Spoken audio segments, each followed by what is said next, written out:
Hello, everybody. Today's topic will be covering personal responsibility and how being responsible for your actions will improve your relationships both personally and professionally. So, my fiance, who's manning the camera, surprised me with a surprise trip to Las Vegas yesterday, February 17th, for my birthday. Now, this is a great thing. However, I still had work to do for this class, namely this speech. So I could have been mad at him for putting me in this quandary. I could have been upset with Professor Wagers for making us do speeches in back-to-back weeks. I could have even asked for more time to get the assignment in based on my circumstances.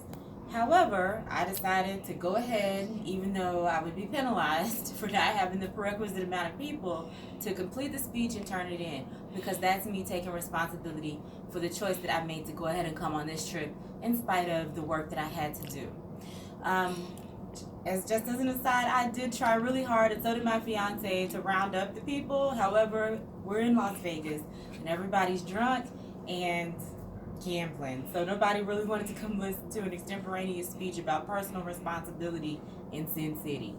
With that being said, I wanted to go ahead and talk about personal responsibility and the impact that it has on our lives, okay? So we're going to start with what the definition of personal responsibility is. And Thomas, in an article, actually his book called American Dream 2.0, states that personal responsibility is the ability of a person to maturely respond to the various challenges and circumstances of life. Also closely connected with character, where character is defined as a person's moral or ethical qualities. Okay, and then we also have a definition from Stephen Brunkhorst in an article he wrote for Boxing Scene. He's a life coach. This was in 2005, where he stated, personal responsibility involves working on our character and skill development rather than blaming others for situations and circumstances.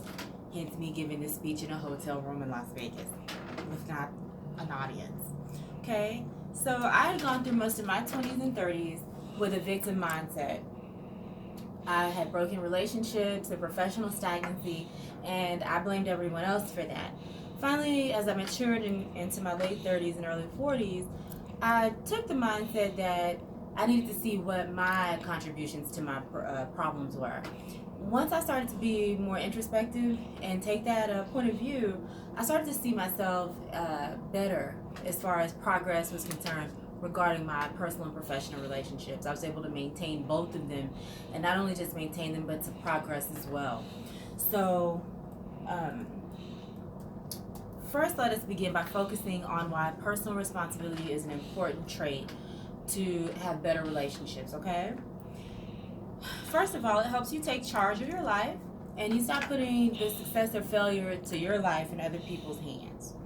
George Washington Carver is quoted as saying, 99% of all failures come from people who have a habit of making excuses.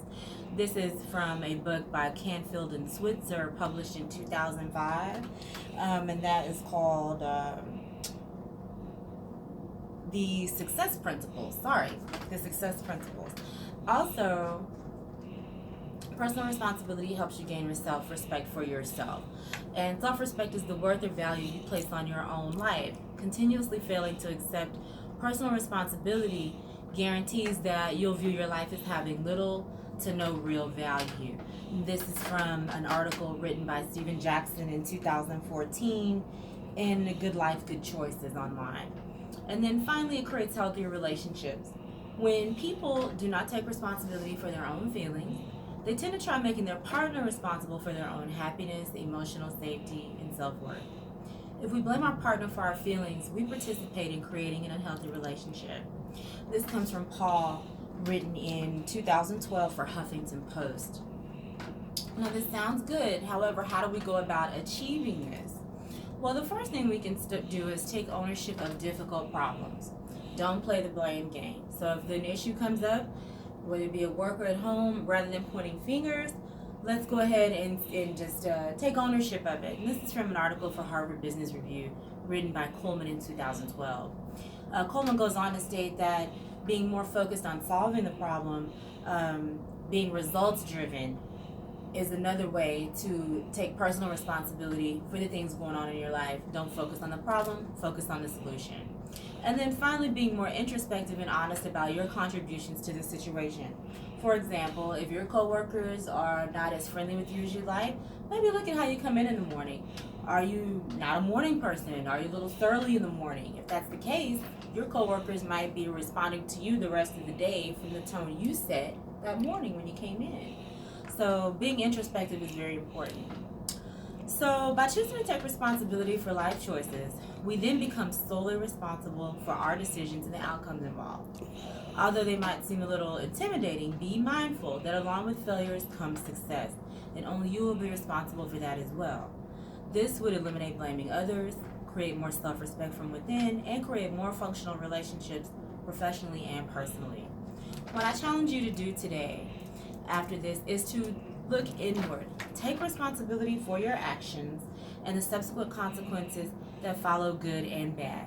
Be honest about your shortcomings and work to improve them rather than having a victim mindset and letting life happen to you.